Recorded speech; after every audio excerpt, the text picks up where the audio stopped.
Hello friends, defence education academy में आपका हार्दिक स्वागत है। जितने भी कॉम्पिटिटिव एग्जाम्स की तैयारी करने वाले बच्चे हैं, सभी के लिए आज एक बहुत बढ़िया टॉपिक साइंस का आपके सामने है, मेटल्स एंड नॉन मेटल्स।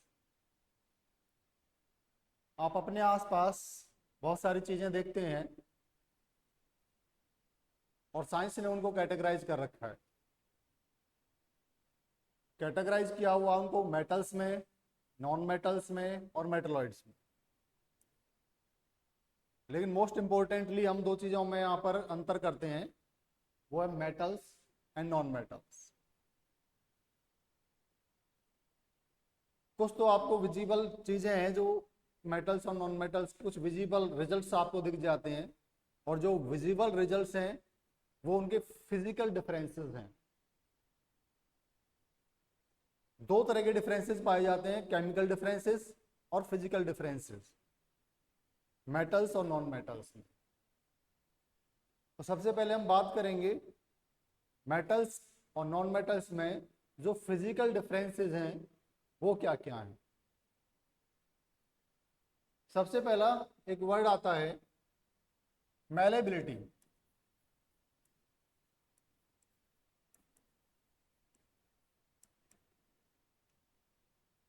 ये जो प्रॉपर्टी है ये मेटल्स के अंदर पाई जाती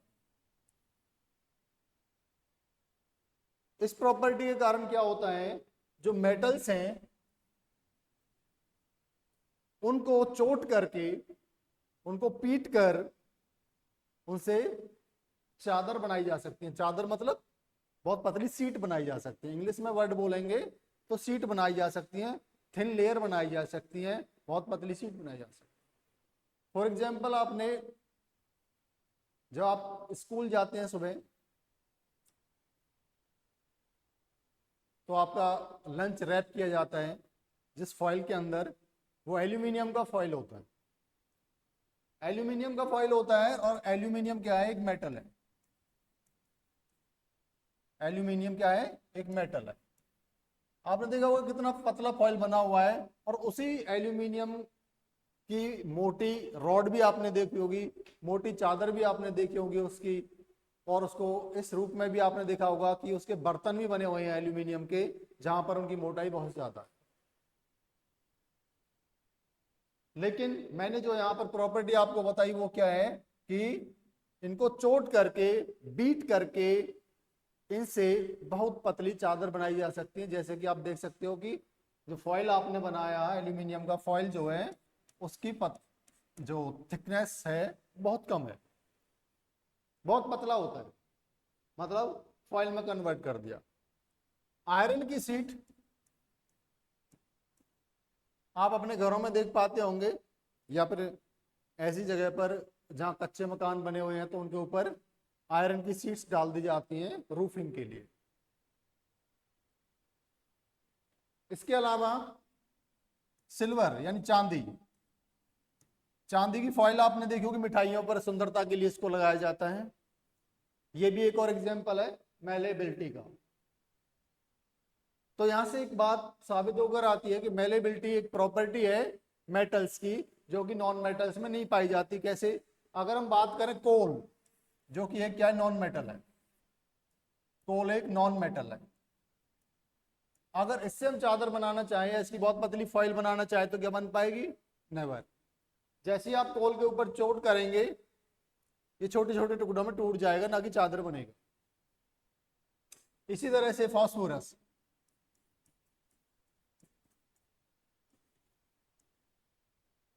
सल्फर, ये कुछ एग्जाम्पल्स हैं नॉन मेटल्स के, जिन पर आप अगर चोट करेंगे तो ये सीड्स में कन्वर्ट नहीं हो सकते। ये कन्वर्ट हो जाएंगे इसमें, छोटे छोटे टुकड़ों में बिखर जाएंगे। मींस इनके अंदर मैलेबिलिटी की प्रॉपर्टी नहीं होती। तो पहला डिफरेंस हो गया, metals has property of malleability but non metals do not. तो यहां से एक पॉइंट आपने समझ लिया है, डिफरेंस कौन सा, फिजिकल डिफरेंस का। Physical difference between metals and non metals. Second one, दूसरे पर आते हैं। दूसरा जो डिफरेंस है वो डक्टिलिटी।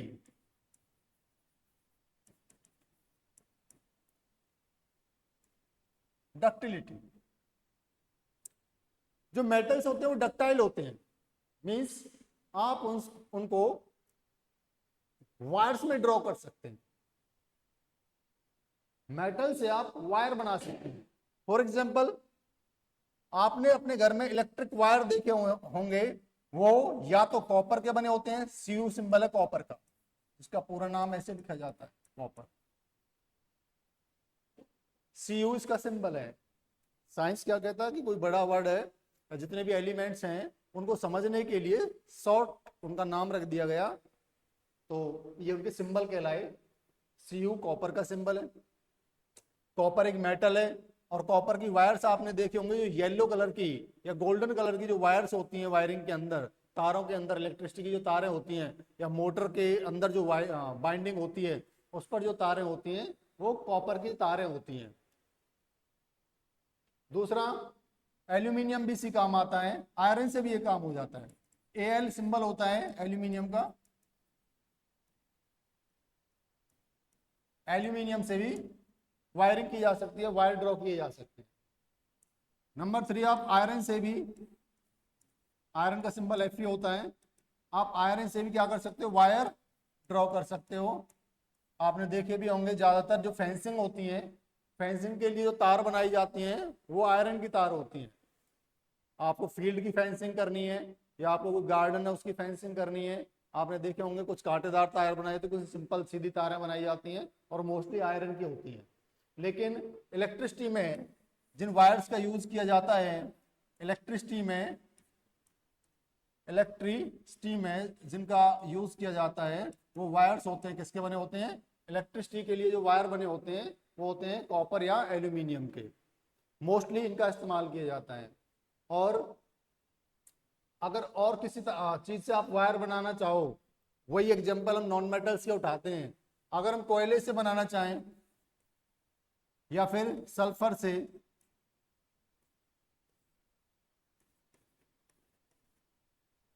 नाइट्रोजन से, ऑक्सीजन से, फास्फोरस से, तो उनसे वायर नहीं बन सकते, because they are non metals, और उनके अंदर डक्टिलिटी नहीं पाई जाती।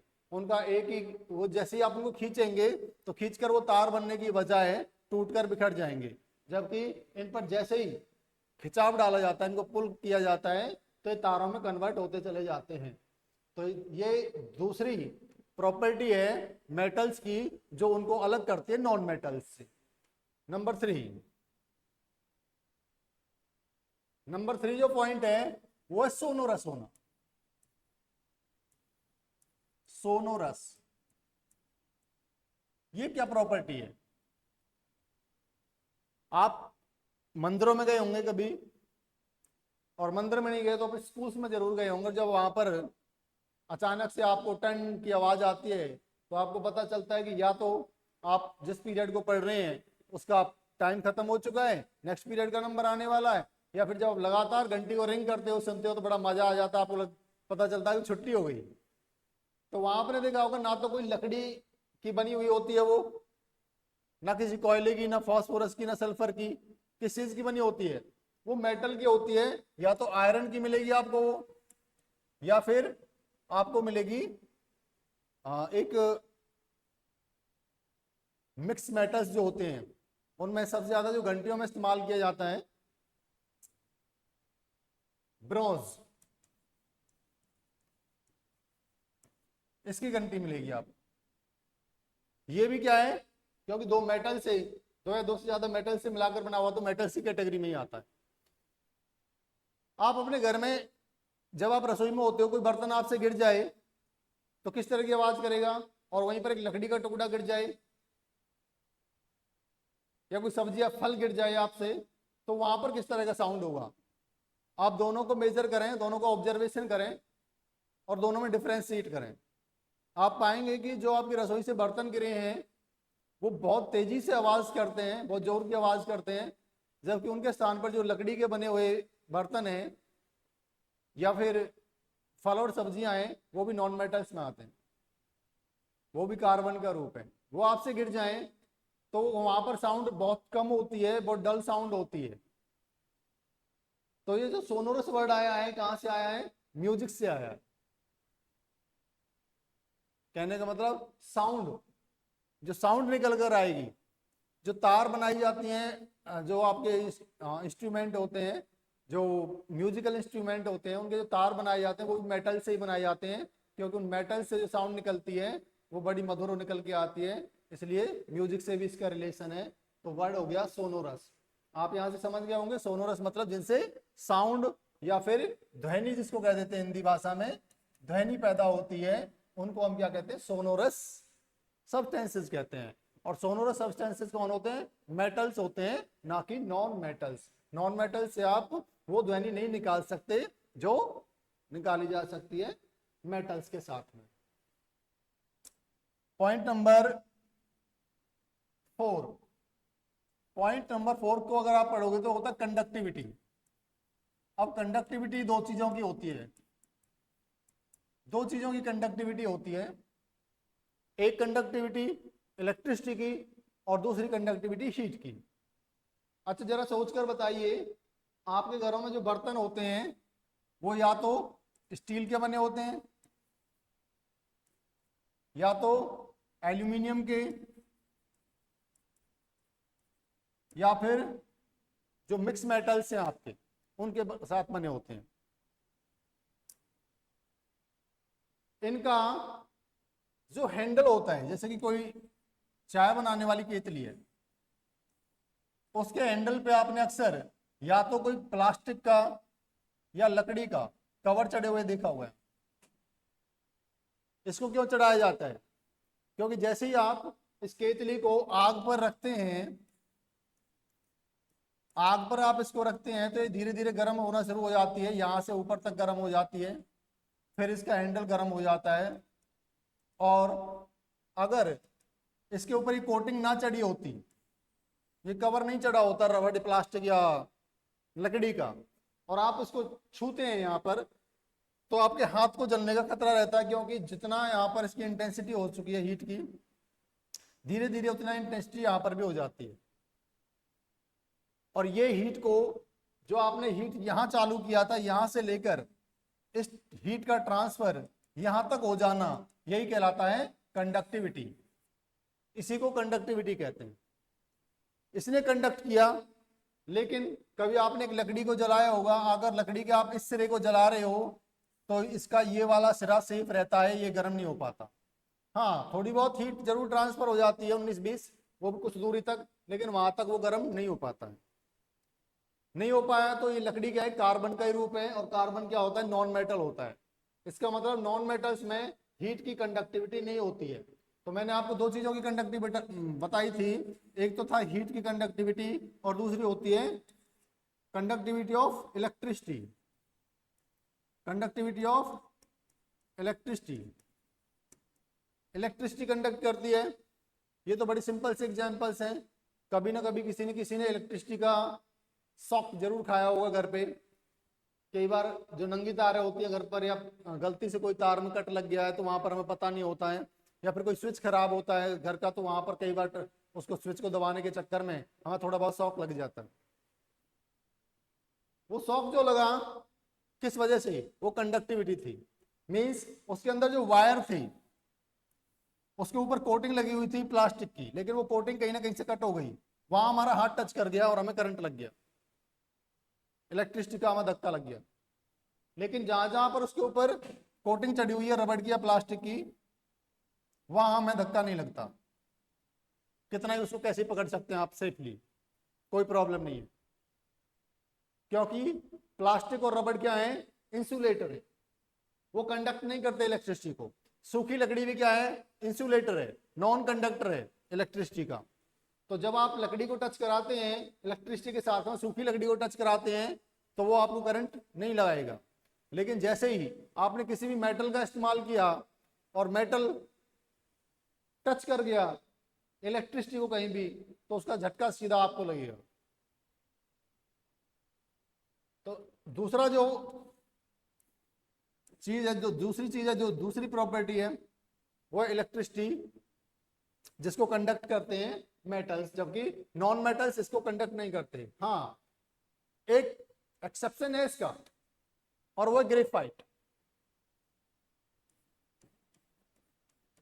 Graphite is a good conductor of electricity. Graphite क्या है? एक नॉन मेटल है। इससे अक्सर क्वेश्चन आ जाता है।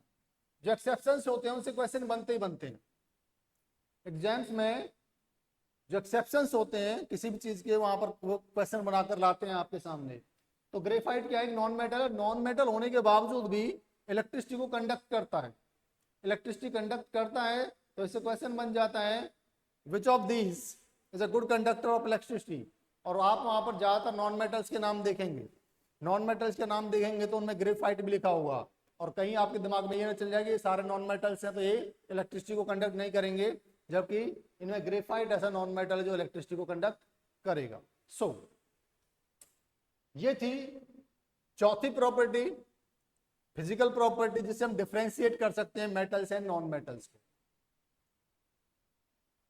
नेक्स्ट जो प्रॉपर्टी है उस पर आ जाइए, वो है हार्डनेस। Number 5, hardness. मोस्टली जो मेटल्स होते हैं वो हार्ड होते हैं, जबकि जो नॉन मेटल्स होते हैं वो सॉफ्ट होते हैं, या फिर ज्यादातर जो नॉन मेटल्स हैं वो गैसेज होते हैं। या तो सॉफ्ट होते हैं या तो फिर गैसेज होते हैं। और गैसेज क्या है? गैसेज भी सॉफ्ट कैटेगरी में आते हैं।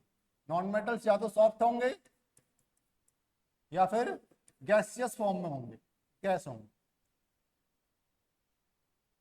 हार्डनेस की अगर बात करें तो यहां भी कुछ एक्सेप्शंस हैं।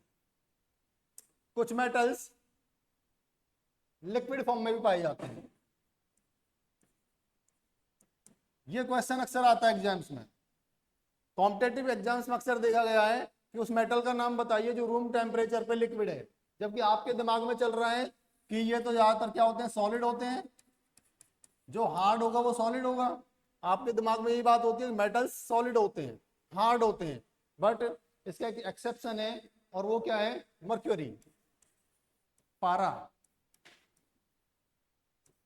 मर्क्यूरी वो मेटल है जो रूम टेम्परेचर पे लिक्विड फॉर्म में पाया जाता है।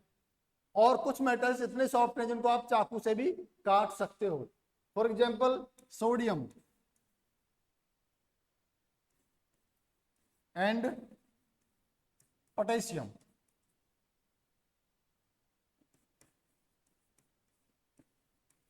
ये दो मेटल्स हैं जिनको आप चाकू से काट सकते हैं। और कुछ मेटल्स ऐसे हैं जो वैसे तो आपको सॉलिड फॉर्म में मिलेंगे, लेकिन जैसे ही आप उनको अपनी हथेली पर रखेंगे, you are putting on your palm, means the temperature above 37 degree Celsius, they will melt. Means अगर आपने गैलियम और सीजियम, गैलियम और सीजियम को, गैलियर और सीजियम को आपने अपनी हथेली पर रखा, तो वो हथेली पर रखते पिघल जाते हैं, मेल्ट कर जाते हैं। मेल्ट हो गए मींस वो है तो सॉलिड दिखने में, लेकिन उनका मेल्टिंग पॉइंट बहुत लो है। बहुत थोड़े से टेम्परेचर पर भी वो क्या कर जाते हैं? मेल्ट कर जाते हैं। तो यहां पर जब हार्डनेस की बात आती है तो अलग अलग हार्डनेस है अलग अलग मेटल्स की। हालांकि है मेटल्स ही, लेकिन हार्डनेस में सभी अलग अलग हैं। और मैंने 2-3 एग्जांपल जो दिए आपको, ये बहुत ही इंपॉर्टेंट क्वेश्चंस हैं। लिक्विड फॉर्म में कौन सा मेटल पाया जाता है? मर्क्यूरी। और जिन मेटल्स को आप चाकू से काट सकते हैं, सोडियम एंड पोटेशियम। कुछ मेटल्स ऐसे हैं जिनको आप हथेली पर रखेंगे तो वो लिक्विड में कन्वर्ट हो जाएंगे, और वो है गैलियम और सीजियम। नेक्स्ट पॉइंट पर आ जाते हैं। और जो नेक्स्ट पॉइंट होगा हमारा, इसमें हम ये समझेंगे कि जो मेटल्स हैं अगर उनको हम दूसरी चीजों के साथ में रिएक्ट कराएं तो क्या वो रिएक्ट करेंगे? क्या उनमें रिएक्टिविटी है? अगर है तो किस तरह की रिएक्टिविटी है? कौन कौन सी चीज से रिएक्ट करके वो किस में कन्वर्ट हो सकते हैं? सबसे पहले हम एटमॉस्फेयर की बात करते हैं कि यदि हम एटमॉस्फेयर में मेटल्स को छोड़ दें खुला तो क्या कोई रिएक्टिविटी होगी? देखिए, अगर एटमॉस्फेयर की बात करते हैं हम, तो एटमॉस्फेयर की बात करते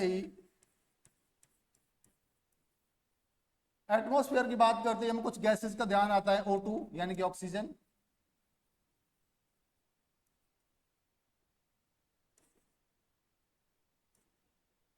CO2 यानी कि कार्बन डाइऑक्साइड,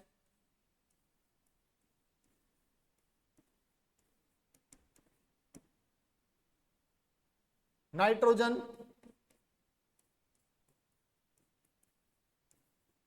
इन गैसेस से हमारा एटमॉस्फेयर बना हुआ। मींस गैसेस तो और भी बहुत हैं, लेकिन मोस्टली जो गैस पाई जाती हैं वायुमंडल के अंदर वो नाइट्रोजन, ऑक्सीजन और कार्बन डाइऑक्साइड है। तो जब भी आपसे बात की जा रही है कि मेटल्स को यदि एटमॉस्फेयर में खुला छोड़ा जाएगा तो वो किस किस के साथ रिएक्ट करेंगे, तो ऑक्सीजन के साथ उनका रिएक्शन होगा ही होगा, साथ में कुछ वाटर मॉलिक्यूल्स हमेशा एटमॉस्फेयर में प्रेजेंट रहते हैं। H2O, ये जो फॉर्मूला है वाटर का फॉर्मूला है। वाटर के कुछ मॉलिक्यूल्स हमेशा एयर में मौजूद रहते हैं और वो जब आप मेटल्स को खुला छोड़ेंगे तो उनके साथ में कांटेक्ट में जरूर आएंगे। जब एटमॉस्फेयर में ये जितनी भी चीजें मौजूद हैं वो आपके मेटल्स के कांटेक्ट में आएंगी जब आपने उनको खुला छोड़ा हुआ है। अब याद करिए, आपने कभी आयरन का कोई टुकड़ा, कोई रॉड, कोई गार्डर आपने पड़ा हुआ देखा बाहर, वो 2 4 6 महीने बाहर पड़ा हुआ था, आप उसका कलर नोटिस कीजिए। जब शुरुआत में वो पड़ा हुआ था तो उसका कलर ब्राइट था, चमकीला था, लेकिन धीरे धीरे वो डल हो गया, उसके ऊपर ब्राउन कलर की लेयर बन गई, उसके ऊपर ब्राउन कलर की लेयर बन गई। ये जो ब्राउन कलर है कहां से आया? ये ब्राउन कलर आया मेटल्स का, यानी आयरन ने जब रिएक्ट किया इन दो चीजों के साथ में। कौन सी दो चीजें हैं? Water molecules and oxygen. जैसे ही ऑक्सीजन और वाटर मॉलिक्यूल्स के साथ में आयरन ने रिएक्ट किया तो एक ब्राउन लेयर इसके ऊपर बन गई, और वो ब्राउन जो लेयर है उसी को आप रस्ट कहते हैं। रस्ट, रस्ट को अगर हिंदी भाषा में आप जानेंगे तो आपको ज्यादा क्लियर हो जाएगा, क्योंकि बार बार आप इस वर्ड का प्रयोग करते होंगे जब भी किसी आयरन की चीज की कोई बात हो रही है। जंग, यहां पर जंग लगना, ये जो ब्राउन लेयर इसके ऊपर बनेगी ये कहलाएगा जंग लगना या फिर रस्टिंग। आयरन की रस्टिंग हुई। रस्टिंग किस वजह से हुई? उसके रिएक्शन से। क्या रिएक्ट किया उसने? ऑक्सीजन और वाटर के साथ रिएक्ट किया। तो अब यहां पर ये सोचिए, हाँ उसकी फिजिकल प्रॉपर्टी में चेंज आया, उसके फिजिकल गुणों में चेंज आया, लेकिन ये चेंज किसकी वजह से आया? ये चेंज आया केमिकल चेंज कहलाएंगे इसको, ये केमिकल चेंज कहलाएगा। तो यहां से हमें पता चलेगा कि जो केमिकली होते हैं, केमिकली भी मेटल और नॉन मेटल्स में डिफरेंसेस होते हैं, केमिकली भी डिफरेंसेस होते हैं। और ये केमिकली जो यहाँ पर रिएक्शन किया इन्होंने, इसकी वजह से नया पदार्थ बन के आया, वो ब्राउन जो पदार्थ है वो रस्ट कहलाया, और the process is known as rusting. Rusting केवल आयरन का ही होता है क्या? आपके घर में और भी बहुत सारे मेटल्स होंगे और उनका भी रस्टिंग आपने देखा होगा। कॉपर, अभी बताया था मैंने, Cu सिंबल होता है और पूरा नाम होता है कॉपर। कॉपर का रस्टिंग आपने देखा है क्या? आपने देखा भी होगा तो याद नहीं होगा, चलो मैं आपको याद दिला देता हूं। कॉपर का कोई भी बर्तन, कोई भी यूटेंसिल अगर आप ओपन छोड़ोगे तो कुछ दिन के बाद आप देखोगे उसके ऊपर ग्रीन लेयर बन जाती है, ग्रीन कलर की लेयर बन जाती है। वो ग्रीन लेयर जो है वो कहां से आई? वो भी एटमॉस्फेयर के ऑक्सीजन से और वाटर से रिएक्ट करके आई। और केवल ऑक्सीजन ही नहीं, oxygen, carbon dioxide and water, इन तीनों के रिएक्शन से वो बन के आई। तो यहां पर एक केमिकल इक्वेशन में आपको बताता हूं। Cu ने रिएक्ट किया किसके साथ में? ऑक्सीजन के साथ में। ऑक्सीजन कहां थी? एटमॉस्फेयर में प्रेजेंट थी। एटमॉस्फेयर की उस ऑक्सीजन के साथ रिएक्ट कर रहा है, साथ ही साथ वाटर मॉलिक्यूल्स भी मौजूद हैं, साथ ही साथ CO2 भी मौजूद है। कहां पर? एटमॉस्फेयर में। और कॉपर इन तीनों के साथ रिएक्ट करता है। कॉपर इन तीनों के साथ रिएक्ट करता है तो क्या बनाता है? यहां से वो दो पदार्थ बनाकर लाता है।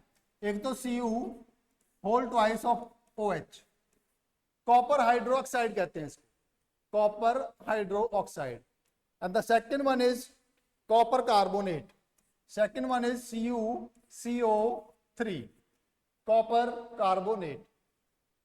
तो ये दो पदार्थ बनकर आए नहीं।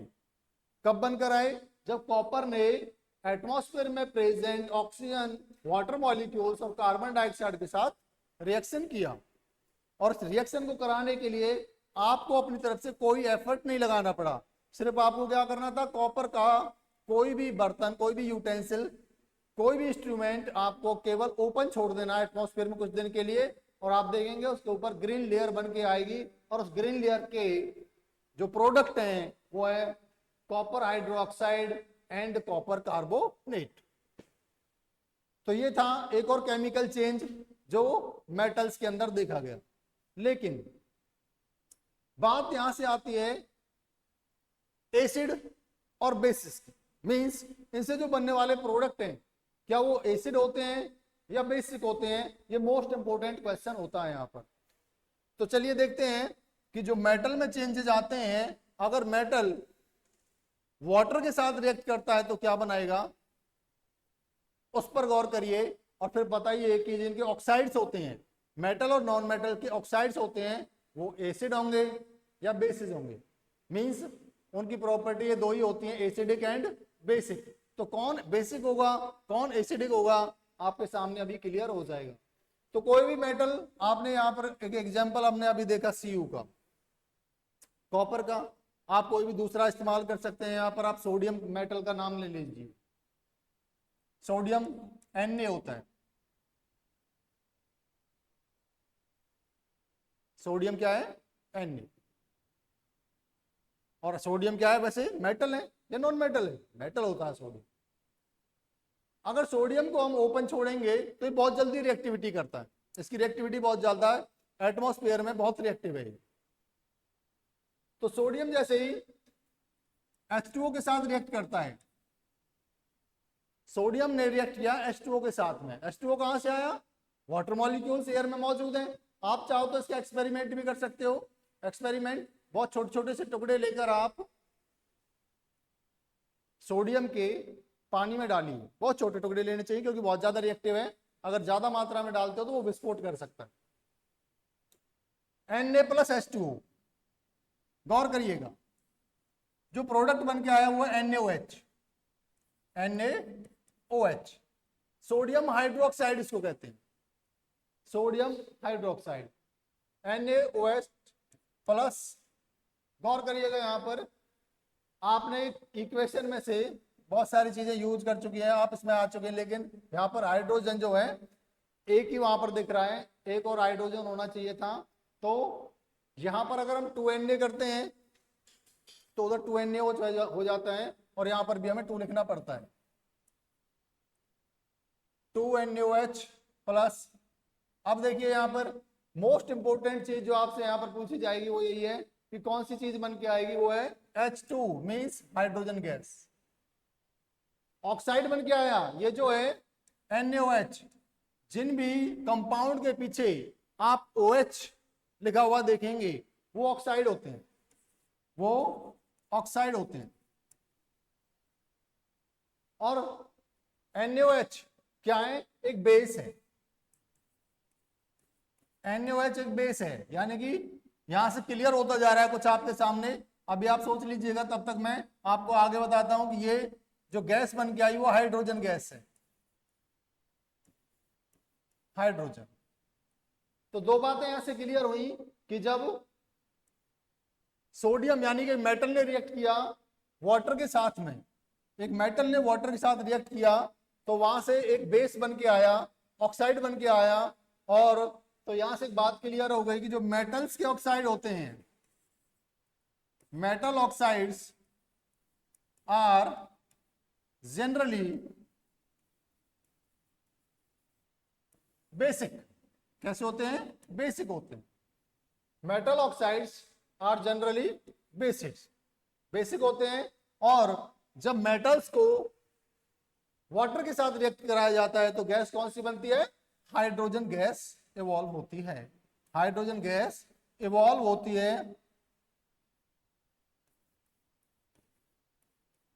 जब वाटर के साथ कौन रिएक्ट करता है, वाटर के साथ किसी मेटल को रिएक्ट कराया जाता है। तो यहां से दो बातें क्लियर हो जाती हैं, हाइड्रोजन गैस का बनना और मेटल अगर वाटर के साथ रिएक्ट करते हैं तो वो बनाते हैं बेसिक ऑक्साइड्स। नेक्स्ट पॉइंट पर आइए, और नेक्स्ट पॉइंट कहता है कि जब नॉन मेटल्स रिएक्ट करेंगे वाटर के साथ में, जब नॉन मेटल्स वाटर के साथ रिएक्ट करेंगे तो क्या बन के आएगा। आप एक नॉन मेटल का एग्जांपल उठाइए। इससे पहली क्लासेस में मैं आपको बता चुका हूं कि जब कार्बन जलता है तो कौन सी गैसेस बनती हैं, कार्बन जलता है तो mostly SO2 sulphur dioxide gas बनती है। सल्फर डाइऑक्साइड, अब इसमें जरा गौर करिए, सल्फर क्या है, मेटल है नॉन मेटल है, sulphur is a non metal, sulphur non metal है। और इस नॉन मेटल को अगर हम वाटर के साथ रिएक्ट कराएं H2O, तो जो यहां पर पदार्थ बनकर आ रहा है वो H2SO3, लेकिन गौर करिएगा हमें 2H2O लेना पड़ेगा उसके लिए, SO2 प्लस 2H2O, तो H2SO4 क्या लिखा जा सकता है यहां पर, जी हाँ H2SO4 जो कि क्या सल्फ्यूरिक एसिड है, क्या है, सल्फ्यूरिक एसिड। तो यहां से एक बात क्लियर हो जाती है कि जो नॉन मेटल्स के ऑक्साइड्स हैं वो एसिडिक होते हैं। क्या बन के आया, एसिड बन के आया। एसिड बन के आया कब, जब आपने सल्फर को रिएक्ट कराया वाटर के साथ में, और सल्फर क्या है, नॉन मेटल है। नॉन मेटल ने जैसे ही वाटर के साथ रिएक्ट किया उसने हमें दिया H2SO4 जो कि कहलाता है सल्फ्यूरिक एसिड। और एसिड आई बनकर means the oxides of metals are acidic, oxides of metals are acidic।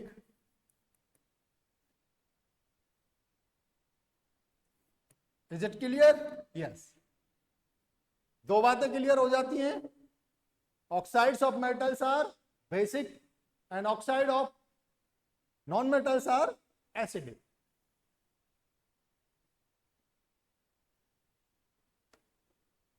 Mostly जो नॉन मेटल्स है वो गैसेज हैं,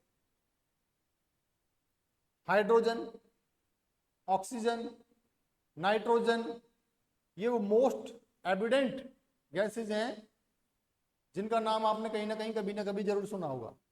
अब से पहली क्लासेस में भी आप उनके बारे में पढ़ चुके होंगे।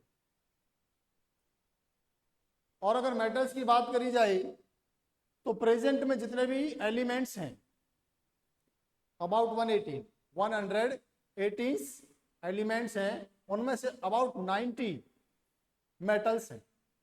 मींस हमारे इस यूनिवर्स में मेटल्स की मात्रा ज्यादा है in comparison to non metals, और वे हमारे लिए यूजफुल भी बहुत ज्यादा हैं। लेकिन क्या नॉन मेटल्स के कोई यूज नहीं होते, नॉन मेटल्स के भी बहुत यूज होते हैं। जैसे कि ऑक्सीजन की बात की जाए तो सबसे ज्यादा तो हमारे लिए यूजफुल कौन है, ऑक्सीजन ही है। अगर ऑक्सीजन प्रेजेंट नहीं होगा तो हम जी नहीं पाएंगे, फिर मेटल्स का यूज ही क्या रह जाता है हमारे लिए जब जीवन नहीं है। तो वैसे ही hydrogen, nitrogen, sulphur, phosphorus, sulphur और फास्फोरस को आपको पता ही होगा, ये फर्टिलाइजर्स में यूज किए जाते हैं। इनका यूज क्रैकर्स बनाने में भी किया जाता है, बॉम्ब बनाने में किया जाता है। तो ये सारी चीजें जो नॉन मेटल्स हैं वो भी यूजफुल हैं, और जो मेटल्स हैं वो तो आप अपनी डेली लाइफ में देख ही रहे हैं कितने उनके यूजेस हैं। बर्तन मेटल से बनते हैं, जो बिल्डिंग बनाई जाती हैं उनमें इनका इस्तेमाल ये किया जाता है। जितने भी कार दौड़ रही हैं, गाड़ियां दौड़ रही हैं सड़कों पर, जितने व्हीकल्स हैं वहां पर मोस्टली मेटल्स का यूज किया जाता है। हथियार जो वेपन्स बनाए जाते हैं वो मोस्टली वेपन्स जो बनते हैं वो भी मेटल्स से बनाए जाते हैं। तो अगर यूजेस की बात की जाए तो बहुत लंबे चौड़े यूजेस हैं, और हमारी डेली लाइफ में इन्होंने हमारी लाइफ को इतना आसान बना रखा है मेटल्स ने ही, कि बहुत लंबी लंबी दूरियां भी हम सेकंडों में तय कर लेते हैं। बहुत कुल मिलाकर कहने का मतलब यह कि काफी सुविधाजनक हमारे जीवन को बनाया हुआ है मेटल्स ने। लेकिन इनका स्टडी करना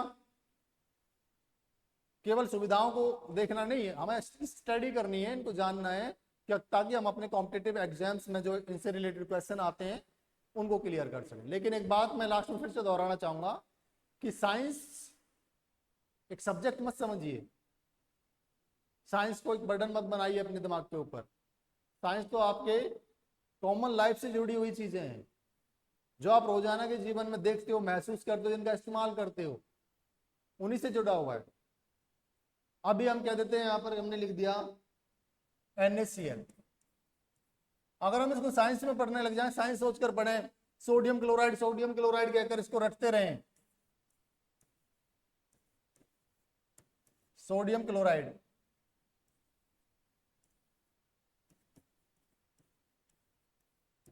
ये इसका पूरा नाम है।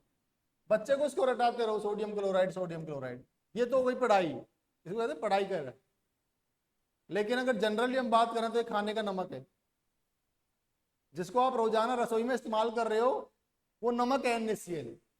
तो आप इसे बड़े आसानी से भी याद रख सकते हो कि NaCl, जिसमें सोडियम और क्लोरीन यानी कि एक मेटल और एक नॉन मेटल, दो चीजों ने कॉम्बिनेशन करके बनाया हुआ है, वो क्या होता है? सामान्य नमक होता है, आपकी रसोई का नमक होता है।